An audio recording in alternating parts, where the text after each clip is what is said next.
안녕하세요. 저는 50대 중반의 여자입니다.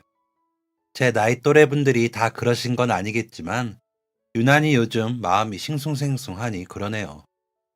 아이에게 좋은 일들만 많아 기분이 좋다가도 별거 아닌 거에 울기도 화를 내기도 하고요. 그래도 감사하는 마음으로 마음을 다잡곤 한답니다. 저랑 근 30년을 산 남편도 제가 낯설다고 할 정도이니 뭐가 이상하긴 한가 봅니다. 유난히 마음이 안 잡힐 때는 제가 가는 곳이 있어요. 가서 수다도 떨고 우리 딸 자랑도 하고 오면 기분이 좀 나아지고는 해. 요즘 더 자주 가는 곳인데요. 돌이켜보니 저희와의 인연이 어쩌다 그렇게 맺어졌나 싶어 소개해볼까 하고 이렇게 사연을 보냅니다. 사족이 길었죠. 본격적으로 이야기를 해보겠습니다. 저희 남편은 자영업을 합니다. 작은 사업체인데 제가 규모가 5인 미만 사업체라 제가 그냥 자영업이라 부릅니다. 남편은 싫어하지만요. 그래도 엄연히 사장님이신지라 송 사장님이라 불러는 드리죠. 워낙에 마음이 여리고 남 돕는 일에는 빠지지 않는 모습에 반해 결혼을 했더니 여전히 그러느라 커지지는 못하더라고요. 그래도 성실하기에 가져다주는 생활비 한 번 걸은 적 없었던 사람이었죠. 그러다 15년 전쯤에 믿었던 거래처 사장님이 고의로 도산을 하고는 중국으로 도망을 가 큰 코를 다친 적이 있었습니다. 남편도 그때 많이 놀랐는지 한동안 정신을 못 차리더라고요. 일단은 직원들 월급도 나가야 하고 사업체 운영은 해야 하니 집부터 팔고 어찌저찌 막아 사업체는 유지를 시켰습니다. 그 바람에 14살짜리 우리 딸은 태어나 처음으로 방 2칸에 거실 겸 주방이 있는 빌라에 살게 되었습니다. 중학교 막 올라가 친구들을 겨우 사귀고 있었을 아이가 마음이 상하지는 않을까 걱정이 되기는 했지만 이 또한 이겨내야 하는 일이기에 무던히 지나주기를 바라고 있었습니다. 남편은 믿었던 거래처 사장이 고의로 사기를 쳤다는 사실에 상심이 컸는지 한동안은 회사도 잘 나가려 하지 않았기에 그쪽이 더 급하게 느껴져 딸에게 신경을 많이 못 쓰기도 했고요. 한창 예민할 나이의 아이에게 지금 생각해도 미안한 일이랍니다. 그런데도 저희 딸은 오히려 엄마, 행복은 불행과 단짝이래. 우리 여태 행복했으니까 약간은 힘든 일도 있는 거겠지? 어쨌거나 아빠 회사 아주 망한 거 아니라며. 그럼 언젠가는 다시 잘 되겠지. 라고 의젓하게 말해줄 줄 아는 고마운 아이였습니다. 그래서 남편부터 다독이느라 아침 저녁으로 제가 회사에 데려다 주고 데리고 오는 생활을 한 3개월 정도 했던 것 같습니다. 제 회사보다 남편의 회사가 더 멀었는데도 그렇게 했습니다. 부부가 어려울 때 곁에 더 있어줘야 할 것 같더라고요. 그러다 문득 남편이 저에게 당신, 나 때문에 힘들지? 우리 선유도 아빠 때문에 힘들 거야. 그렇지? 라고 묻더라고요. 그래서 힘들긴 뭐가 힘들어? 당신이 죄 지었어? 당신이 나쁜 뜻으로 그 사람들 회사에 납품했어? 왜 당신 때문이야? 당신 잘못한 거 하나도 없어. 고의로 도산한 놈들이 나쁘지. 우리 다 같이 살 집 있으면 됐고, 당신 몸 안 상하고 일 다시 시작할 수 있으면 됐어. 우리가 뭐 길바닥에 나앉은 것도 아닌데 뭐가 문제야? 라며 별거 아니라는 듯이 말을 했더니 남편이 고맙다 라면서 울더라고요. 그런 남편에게 울지 마. 앞으로 더 잘 되려고 이런 일도 생기나 봐. 선유도 그러더라. 그간에 행복하기만 해서 잠깐 힘든 거라고. 그러니까 심기일전해서 다시 해보자. 라고 했습니다. 남편은 말은 못하고 연신 눈물만 닦더니 웃더라고요.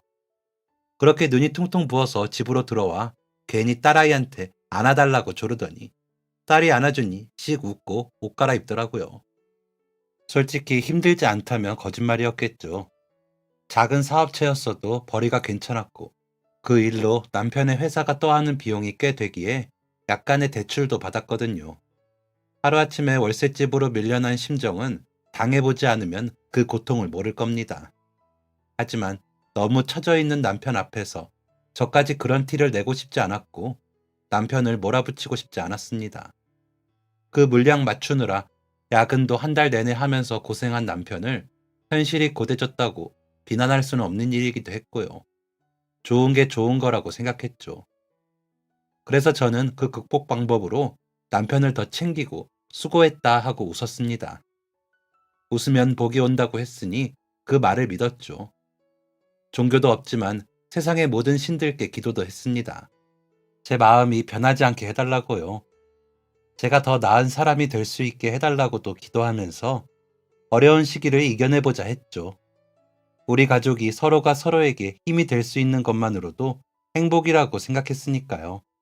그런 저의 마음을 딸아이가 잘 헤아려 주었고, 한창 사춘기 시기의 아이임에도 한 번도 거칠게 마음을 표현하지 않았습니다.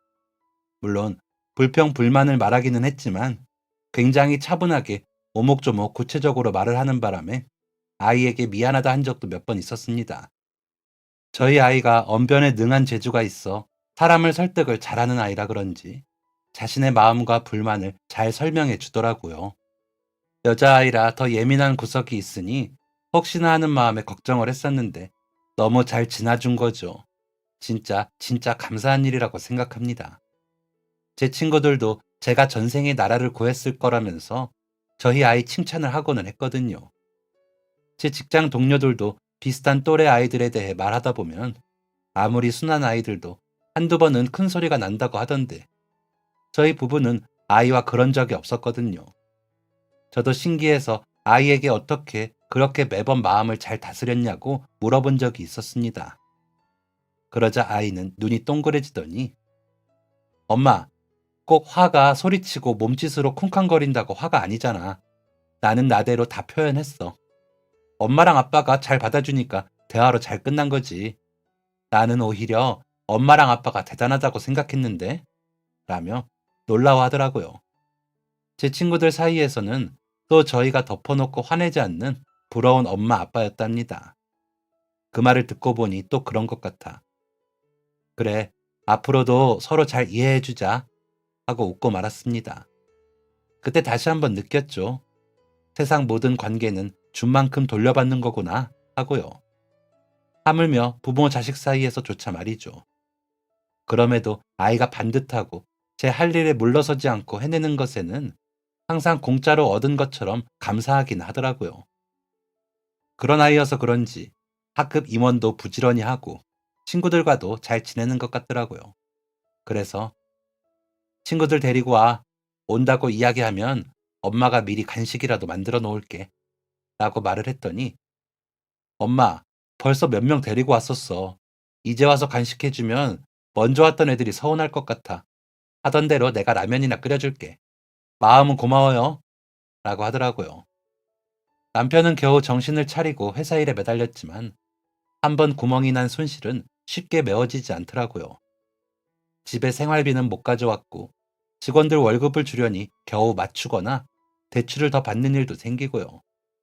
간혹 남편의 사업체가 망했다고 소문이 났다며 확인 전화를 받는 경우까지 생기고 나니 남편은 점점 더 의기소침해졌습니다.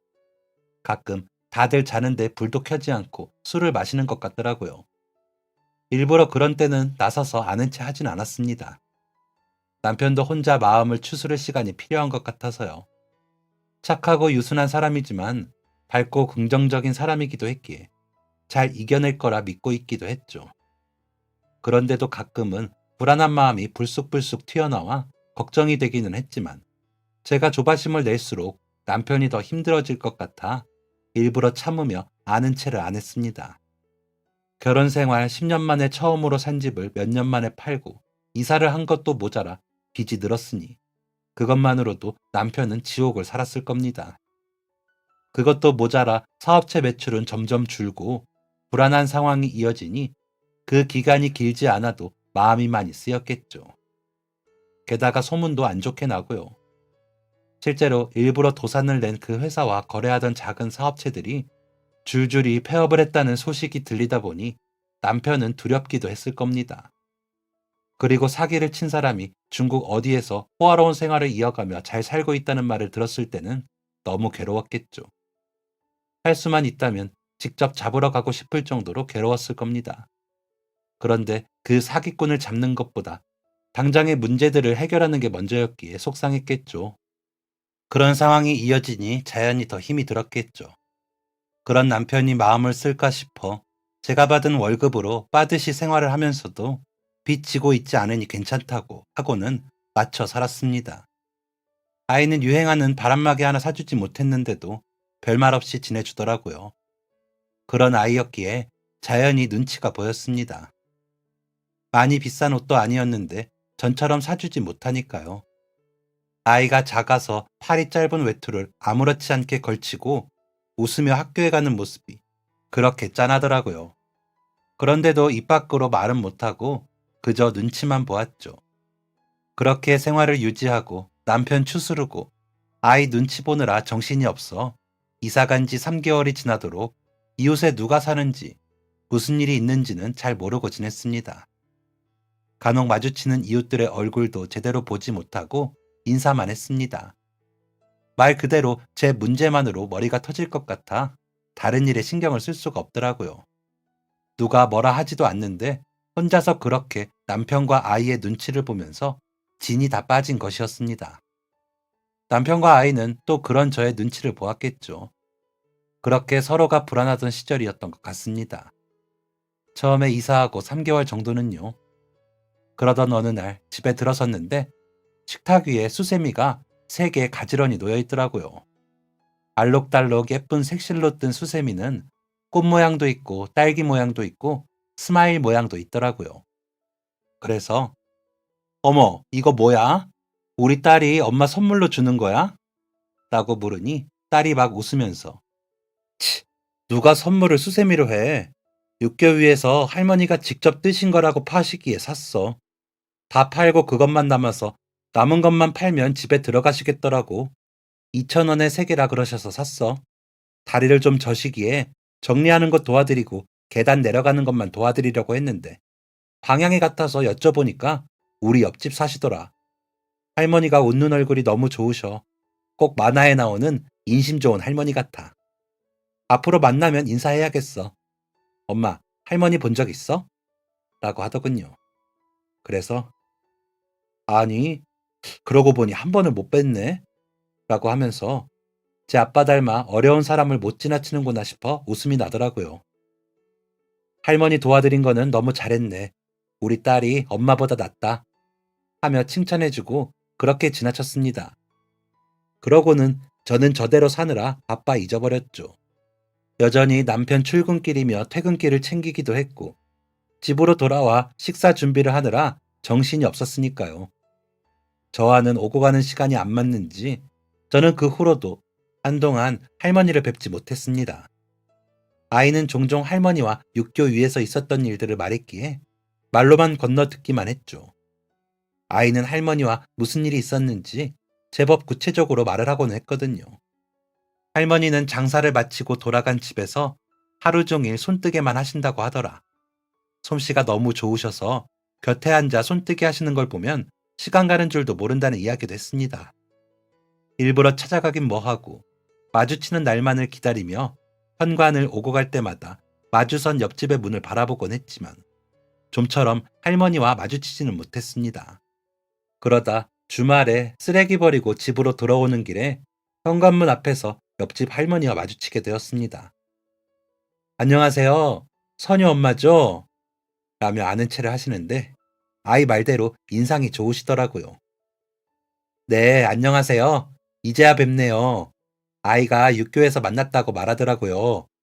라고 했더니 아유, 어쩜 아이 교육을 그렇게 잘했어요. 선유가 참 착해. 일부러 나 기다렸다가 짐 들어줄 때도 있어요. 요즘 그런 아이가 어디 있어. 너무 예뻐.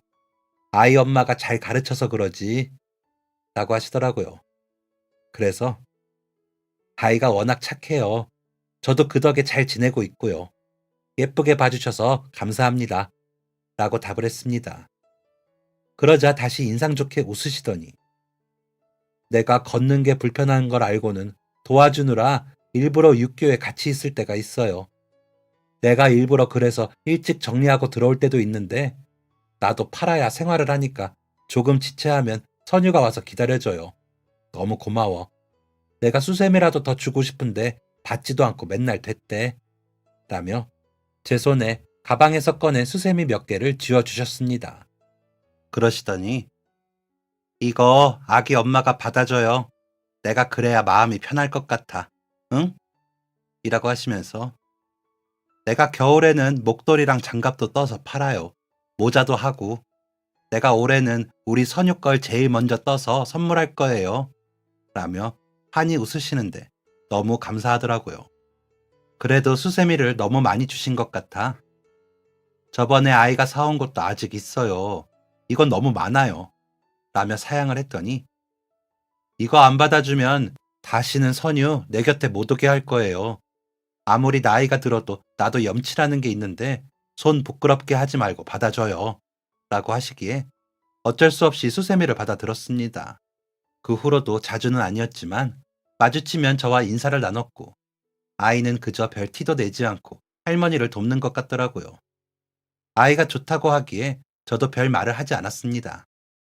그렇게 시간이 3개월 정도 흘렀을 때 남편은 회사가 겨우 안정이 되고 있다며 가슴을 쓸어내리고요. 그렇다고 한 번에 형편이 좋아지진 않았지만 더 이상 빚을 내지 않고 빚을 갚을 정도는 되었으니 다행은 다행이었죠. 여전히 집에는 생활비를 가져오지는 못했어도 안정적으로 돌아가기 시작했다는 자체가 저희 부부에게는 다행이고 감사한 일이었습니다. 문제가 한 번에 해결되지는 않더라도 나아질 기미가 보이니까요. 너무 다행이고 감사한 일이라며 부부끼리 작게나마 자축도 했습니다. 원래도 큰 욕심이 없던 남편이었기에 가능했던 것 같습니다. 사실 사업체도 본인이 차리려고 한 게 아니라 아버님이 은퇴 후에 차려서 하시던 걸 갑자기 돌아가시게 되면서 남편이 갑자기 물려받게 되어 어설프게 제대로 준비도 못하고 시작한 거라 고생 많이 했었거든요. 그냥 폐업을 하겠다더니 들여다보니 괜찮은 사업이라며 이어서 해보고 싶다고 하더라고요. 아버님께서 내가 잘 키워서 꼭 너 물려줄 테니까 너가 이어서 해. 이 분야가 지금은 개척지어도 잘만 키워놓으면 나중에 너도 좋을 거다. 라고 하셨었대요. 그래서 회사 서류를 꼼꼼히 보다 보니 초기 단계라 아직 수익이 안 난 거지 이어가면 괜찮겠더라 하더라고요. 그 길로 다니던 회사를 그만두고 퇴직금으로 아버님이 내신 손실을 메꾸고 제대로 해본다며 운영 방식을 정비해 회사를 운영하고 있었기에 애착도 컸고요. 아버님이 그렇게 갑자기 황망하게 돌아가시지만 않았어도 남편이 고생을 덜 했겠지만 여튼 남편이 자리 잡느라 고생 많이 했죠. 거래처도 아버님 때부터 하던 회사들과 돈독하게 지냈고 수익을 내기 시작할 때 그 난리가 났던 거였죠. 얼마나 많은 회사들과 엮였는지 한동안 주변 다른 회사들도 어려웠다고 들었습니다. 그 와중에 못 버티고 그만두신 사장님들도 많았고요. 실버 세대의 비율이 높아지다 보니 노인분들 상대로 보조기구를 판매하는 분야라 제 눈에도 전망이 높아 보였습니다. 많이 팔아서 떼돈을 벌 수 있기보다 꾸준히 판매와 생산이 가능한 분야라고 생각이 들었거든요. 외국에서 수입한 비싼 제품들보다 더 저렴하면서도 가볍고 튼튼한 제품 개발에 아버님이 투자를 많이 해놓으신 상태라 도전해볼 만했죠. 만약에 남편이 욕심이 많았다면 이어서 하기 어려운 분야였던 거죠. 하지만 남편은 주변의 어려운 사람들을 돕고자 하는 마음도 크고 누군가에게 도움이 되는 물건을 만들 수 있다는 사실에 더 마음이 동한 것 같더라고요. 그래도 꾸준히 판매 실적은 늘었고 그에 따라 제품도 업그레이드가 되어 보완된 제품을 팔 수 있었습니다. 그러다 보니 요양원이나 병원에서 찾아주셨고 점점 이름이 나기 시작했던 거죠. 사건이 나고 8, 9개월 만에 겨우 제자리를 찾은 것이 얼마나 다행인지 모르겠습니다. 남편은 날이 추워지니까 눈 오면 어르신들이 미끄러지시거나 넘어지시지 않도록 제품을 개발해야겠어. 직원분들하고 상의 중인데 당신 뭐 좋은 생각 없어? 라며 묻더라고요. 하지만 선뜻 생각이 나지 않아. 나도 생각 좀 해볼게. 진짜 필요할 것 같아. 우리 집 앞에도 있는 저 육교를 노인들이 눈이 오고 나서 얼고 난 후에 이동하시려면 얼마나 힘드시겠어. 그렇다고 집에만 계실 수도 없고 옆집 할머니도 육교 위에서 장사하신다던데 한번 여쭈어 봐야겠다. 라고 말을 했습니다. 그러자 남편은 그래? 그럼 한번 여쭈어봐. 그리고 필요하신 제품 있으면 이야기해. 우리 제품 챙겨드리게. 라면서 기분 좋아하더라고요.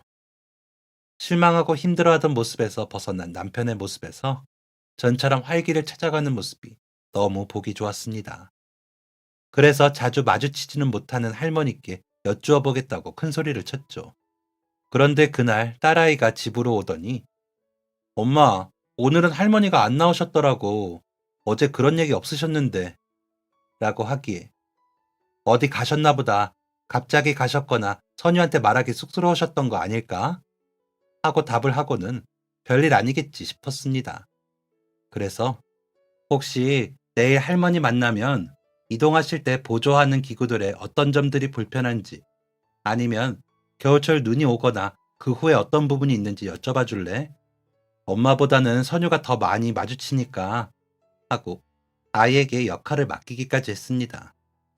아이는 임무까지 맡다 보니 마음이 더 쓰였는지 엄마, 혹시 할머니 보면 나랑 만나서 같이 들어오자고 꼭 이야기해줘.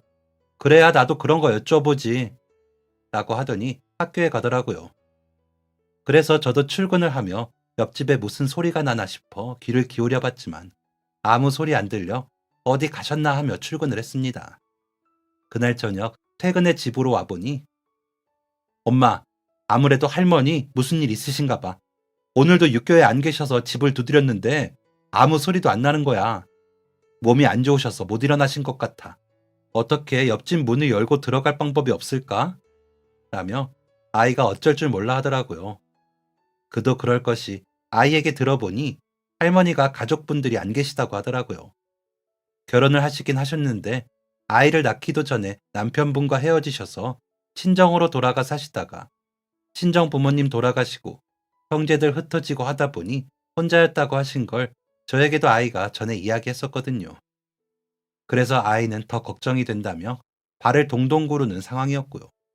혹시나 혼자서 쓰러지시기라도 했으면 큰일이라는 생각에 119에 신고를 했습니다. 저희 친정 엄마도 돌아가시기 전에 혼자 쓰러진 걸 이웃에서 연락해 주셔서 병원에 가 위기를 넘기신 적이 있었거든요. 그 생각에 저도 신고를 할 수 있었습니다. 놀라고 당황한 아이를 진정시키면서도 저도 진정해 보려고 노력했습니다. 하지만 좀처럼 마음이 차분해지진 않더군요. 구급대원은 문 밖에서 여러 차례 확인을 하더니 문 손잡이를 뜯더니 할머니의 현관문을 열었습니다. 혹시 모를 상황을 대비해 제가 먼저 들어갔는데 집 입구부터 싸늘한 한기가 느껴졌습니다. 육교 위도 상당히 시려우셨을 텐데 할 정도로 집은 추웠습니다. 그런 바닥에 할머니가 이부자리에 누워 계시더라고요. 구급대원들은 할머니의 생사를 확인하셨고 그제야 할머니의 아이고 하며 앓는 소리를 들을 수 있겠더라고요. 일단은 응급실로 모신다는 구급대원의 말에 아유 아니에요. 그냥 약 먹고 좀 잤어요. 괜찮아요. 하시더라고요. 할머니 말씀으로는 몸살이 나서 약을 드시고 그냥 주무셨다는데 집이 너무 냉골이라 제가 다가가며 할머니 난방은 왜 다 꺼두셨어요? 저희가 난방을 돌릴 테니까 일단 방이 좀 따뜻해질 때까지 응급실 가서 치료받고 오세요. 병원비 걱정은 마시고요. 하면서 할머니가 누워 계시던 이불 속을 만졌는데 그것도 겨우 할머니 체온이 데우고 있을 뿐 얼음장이었습니다. 깜짝 놀라 할머니 장판이라도 켜시지 이불 속도 추워요. 이러니 몸살이 나시죠. 라고 했더니 아휴 아니에요. 가스는 끊겨서 음식도 버너에 해먹는데 전기장판은 고장이 났는지 갑자기 며칠 전부터 안 돼. 그래서 그런 거야. 괜찮아요. 하시는데 그대로 계시다가는 할머니 큰일 나실 것 같아. 그럼 일단 저희 집으로 가세요. 저희 집에서 몸 좀 녹이세요. 하고는 할머니를 부축해 저희 집으로 모셨습니다. 일단 비상약을 드리고 난방을 켜고 아이 방으로 모셔서 누우시게 했습니다. 저희 집에 전기장판이 아이 방에만 있었거든요. 남편이 워낙 더위를 많이 타 저는 전기장판을 못 갈았어요. 아이는 추위를 잘 타는 아이라 전기장판을 깔아주었죠. 할머니는 좀 따뜻해지니 몸이 풀리셨는지 이내 잠이 드셨습니다. 남편은 문고리를 고치고 할머니 집을 문단속하고 왔고 아이가 죽을 끓이겠다며 쌀을 씻기에 제가 마무리하여 죽을 끓였습니다. 할머니께서 깨시면 드시게 하려고요. 아이가 불편할까 싶어 오늘만 아빠랑 자. 엄마가 할머니 곁에 있을게. 아빠가 내일 시간 내셔서 동사무소에 할머니 지원받으실 거 있는지 알아보신대. 당분간은 할머니 여기 계시게 할 것 같아.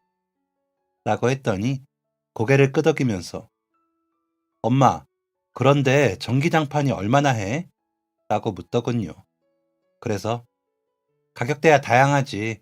저렴한 건 저렴하고 두툼하고 좋은 건 비싸고 라며 대답을 했더니 고개를 끄덕하더군요. 그렇게 그날 밤을 지냈습니다. 할머니는 고단하시고 많이 아프셨는지 앓는 소리를 내시면서도 깨지 않고 주무셨습니다. 혹시나 늦게라도 일어나 식사를 하실까 싶어 자면서도 중간에 일어나 살폈지만 그냥 쭉 주무시더라고요. 다음날 아침에서야 겨우 일어나시기에 죽을 한 그릇 내어드리고 다시 약을 드렸습니다. 그러고는 아이 아빠가 동사무소 가서 혹시나 지원 받으실 수 있는지 알아본대요. 그러니까 뭔가 조치가 나올 때까지 저희 집에서 지내세요. 오늘은 저기 솥에 죽 끓여놨어요. 선유가 학교 끝나고 와서 도와드릴 거예요. 그때까지 좀 푹 쉬세요. 라고 말씀을 드렸더니 할머니가 막 우시면서 아유, 아기 엄마, 내가 너무 신세를 지네. 매일 선유가 도와주는 것도 내가 은혜를 못 갚았는데 이렇게 병간호까지 하게 했어. 미안해. 내가 면목이 없어. 라면서 흐르는 눈물을 막 닦으시는데 마음이 너무 좋지 않더라고요. 저희 친정엄마 생각도 나면서 마음이 아팠습니다. 저희 친정엄마께서는 딸만 셋을 낳고 구박이란 구박을 다 받으시다가 술에 도박에 바람까지 피우는 아버지의 폭력을 견디지 못하고 이혼을 하셨거든요. 외갓집에서는 여자가 참고 살아야지 남사스러운 줄도 모르고 이혼을 했다며 받아주지도 않으셔서 언니들과 저희를 먹여 살리시느라 고생만 하다가 저까지 시집 보내시고 돌아가셨거든요. 당뇨였다는데 그것도 모르고 있다가 갑자기 쇼크가 와서 쓰러지시더니 쇼크가 재발을 해서 돌아가셨는데 그때 집에 아무도 없이 혼자 계시다가 돌아가셔서 제가 두고두고 마음 아파하고 있거든요. 그런데 그 할머니의 모습에서 저희 친정 엄마의 모습이 보인 것 같아 순간적으로 저도 눈물이 많이 흘렀습니다. 할머니와 친정 엄마의 나이 연배도 비슷해 더 그런 생각이 들었는지 모르겠습니다. 그래도 출근을 해야 하니 할머니께 집으로 가지 마시고 계세요. 아셨죠? 하며 당부에 당부를 하고 출근을 했습니다. 그리고 그날 하루를 어떻게 보냈는지 모르겠습니다. 조금이라도 일찍 마치려고 정말 열심히 일을 했던 것 같네요. 서둘러 집에 도착해 보니 아이가 할머니 식사도 챙기고 약도 더 사가지고 와 드렸더라고요. 그러더니 저를 조용히 구석으로 부르더니 엄마, 전에 나 청소년 문학상 탄 거 기억나? 하고 묻기에 그렇다고 하니 거기서 상금 나오는 건 내가 쓰고 싶은데 써도 된다고 해서 이거 샀는데 라며 커다란 가방 같은 걸 내밀더라고요. 그래서 보니 전기장판이었습니다. 제가 놀라서 보니 당장에 필요하실 것 같아서 할머니 성격에 분명히 빨리 가신다고 하실 거고 난방도 안 되는 집에 그냥 가시게 할 수가 없어서 내가 샀어. 그동안 나랑 말동무도 해주시고 뜨개질도 가르쳐 주셔서 뭐라도 선물해야지 했는데 지금 할머니께는 이게 제일 필요한 것 같아서 라고 하는 아이를 저는 와락 끌어안았습니다. 아이고, 이렇게 똑똑하고 마음씨 착하고 예쁜 딸이 정말 엄마 뱃속에서 나왔어? 너무 고맙다. 우리 딸 겨울옷 없어서 엄마는 그거 살 줄 알았지. 그런데 할머니 위해서 쓸 줄도 알고 너무 대단하다. 라며 등을 토닥여 주었습니다. 그러자 딸은 웃으며 할머니한테 뜨개질 배운 값이야. 세상에 공짜가 어디 있어? 라고 답을 하더라고요. 기특하고 감사했습니다. 아이가 너무 착하게 잘 자라주고 있는 것 같아서요. 할머니는 그 후로도 이틀을 저희 집에 계셨습니다. 따뜻한 물에 씻을 수 있게 도와드리고 빨래도 해서 널어드렸죠. 할머니는 어머, 너무 고마워요. 하시면서 인사를 하셨지만 "어유 이게 뭐 별거라고 그러세요. 마음 쓰지 마세요." 라며 안심을 시켜드렸습니다. 다행히도 보일러가 고장났던 거라 가스는 다시 들어왔고 보일러가 돌아가고 가스레인지에 불이 켜지자 할머니는 너무 좋아하시더라고요. 방바닥도 완전히 따뜻해지는 걸 확인을 했고요. 동사무소에서는 복지사분들이 오셔서 살펴주시기로 했다고 하더라고요. 지원금도 조금 나오게 되었고요. 집으로 가신다는 할머니께 아이가 싼 전기장판을 새로 깔아드리며 선유가 할머니 춥지 마시라고 상금 탄 걸로 샀대요. 따뜻한 데서 푹 주무시고 얼른 기력 회복하세요. 하고 말을 했더니 할머니는 눈물을 흘리시면서 내가 이걸 어떻게 받아? 세상에, 어머나 하시더니 내가 이거 덮고 100살까지 살겠어. 너무 따뜻하다. 고마워 진짜 하시더라고요. 그 후로는 일부러 음식을 더해서 할머니 댁에 가져다 드리고 쉬는 날 가서 집안에 고쳐야 할 거 있나 보고 고쳐도 드리고 다 잘 되는지 확인도 했습니다. 할머니는 전에 하셨던 말씀대로 아이의 목도리를 겨울 선물이라며 떠주셨어요. 아이는 둘러보더니 너무 따뜻해요. 감사합니다. 라며 좋아하더라고요. 그러더니 겨울 내내 그 목도리만 하고 다녔습니다. 그러더니 할머니를 주제로 글을 써서 전국 대회에서 상을 타고 하면서 글쓰기에 재미를 붙이는 것 같더라고요. 말만 예쁘게 하는 게 아니라 글도 예쁘게 잘 쓰는 아이가 자랑스러웠습니다.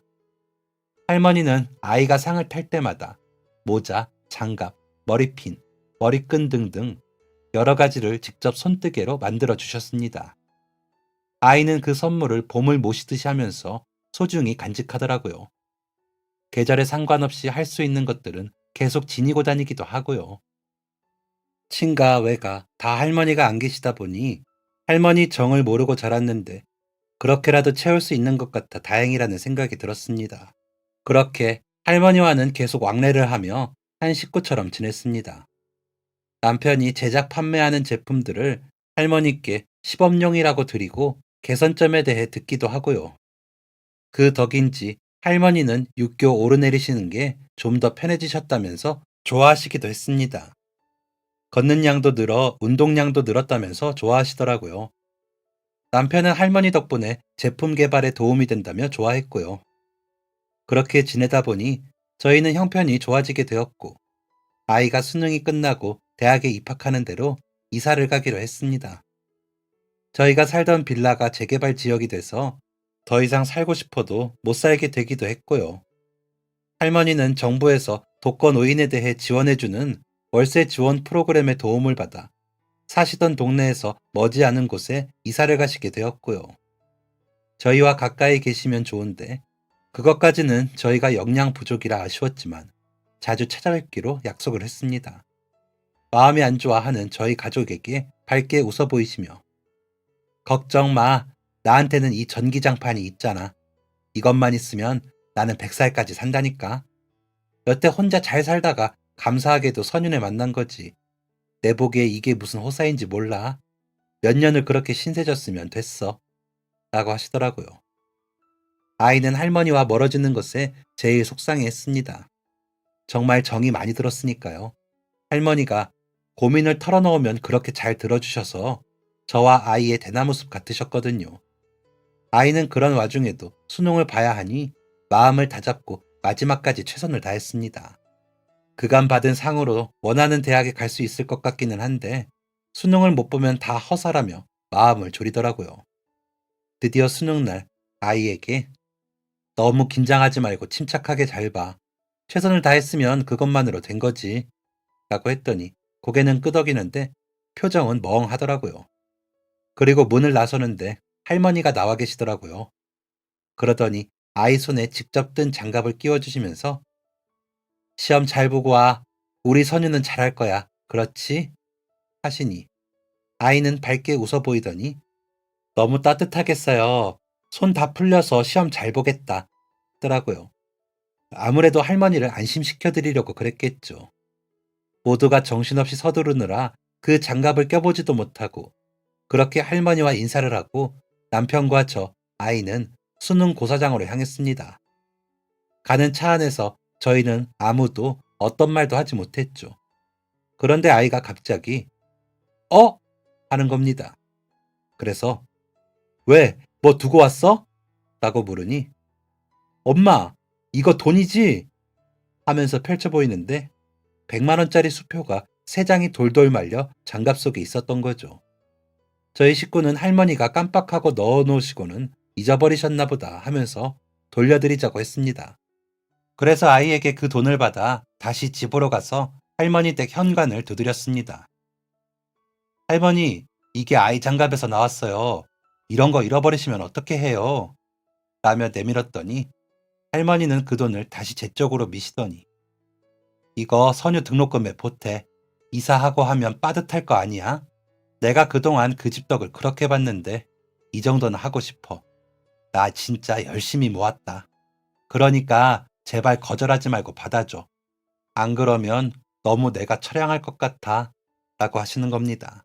하지만 300만 원이라는 큰 돈을 넙죽 받을 수는 없어 저는 발을 동동 구르며 "할머니, 이거 너무 많아요.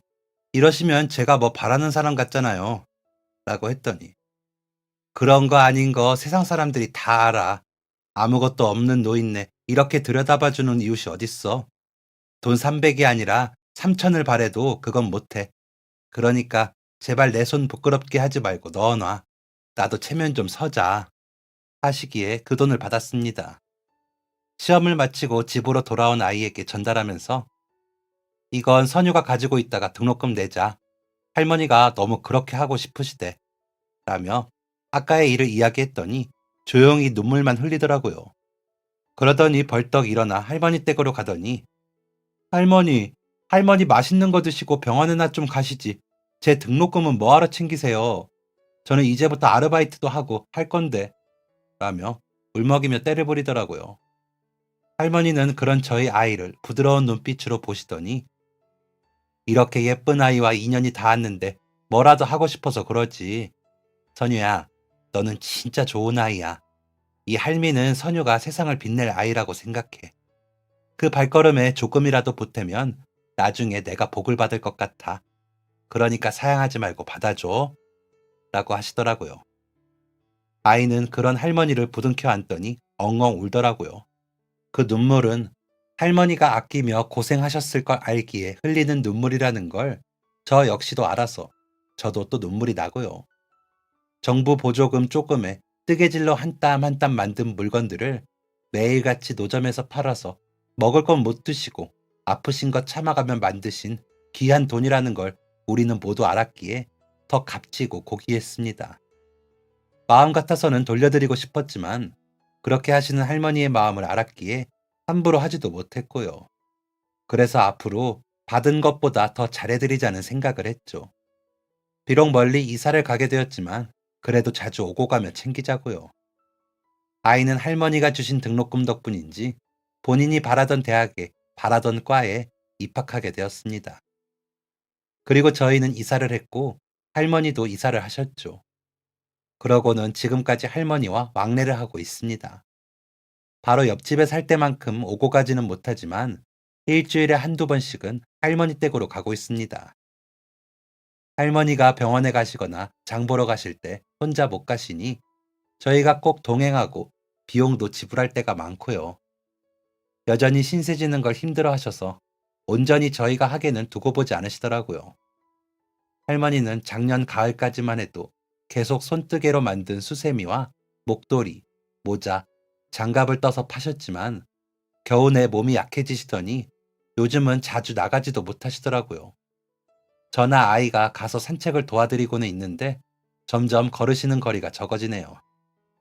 100살까지 사신다는 약속을 잊으신 건지 "아유, 나는 당장 내일 죽어도 여한이 없어. 애기 엄마 덕에 진짜 호강한다." 라며 웃으십니다. 그럴 때마다 마음이 무너지죠. 제 대나무 숲이자 친구이신 할머니가 약속대로 100살까지 사실 수 있게 응원 좀 해주세요. 할머니가 이 채널 이야기 들으시는 거 좋아하시거든요. 아마 사연 읽어주시면 "아이고, 내 얘기 나오니까 더 재미있다" 하시면서 계속 반복해서 들으실 것 같습니다. 그러니 건강하게 오래오래 사시라고 많은 분들이 할머니께 기운을 주시면 감사하겠습니다. 그 자리에 계셔만 주셔도 저희에겐 힘이 되니 어디 가실 생각 마시고 약속대로 100살까지 살아주시라고도 전해주시고요. 그리고 이제 곧 새 신부가 된 우리 딸에게 엄마는 항상 너가 자랑스러웠고 항상 감사했다고도 전해주시면 감사하겠습니다. 남편에게는 너무 고생 많았고 지금도 고생하는 거 아는데 우리 남은 인생도 열심히 잘 살아보자고 전해주시고요. 제가 주절주절 말이 많았죠.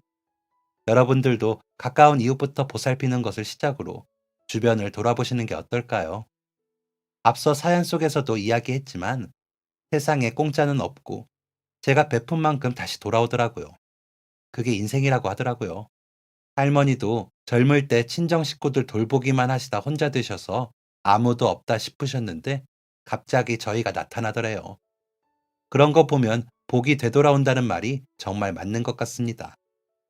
물론 모든 것에 보상을 바라면서 할 수는 없지만 내가 하는 선행이 언젠가 나와 내 가족에게 좋은 영향으로 돌아온다고 생각하면 행동하기가 더 쉬워지지 않을까 하는 생각을 해봤습니다.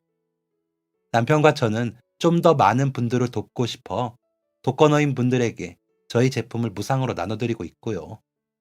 생활비 지원도 일부 해드리도록 지정 기부를 하고 있습니다. 할머니를 생각하니 그렇게 행동하게 되더라고요. 도움을 필요로 하는 분들이 분명히 더 있거든요. 그렇다고 저희만 베푸는 것은 아닙니다. 덕분에 저희 제품이 더 알려지니까요. 그것조차도 저희가 베푼 만큼 되돌아오는 것이겠죠. 다시 한번 할머니께 오래 사시라고 말씀드려 주시고요. 여러분들도 무탈하게 행복하시길 바라겠습니다. 감사합니다. 지금까지 사연 들어주셔서 감사합니다. 사연이 재밌으셨다면 구독과 좋아요를 눌러주세요. 감사합니다. 안녕히 계세요.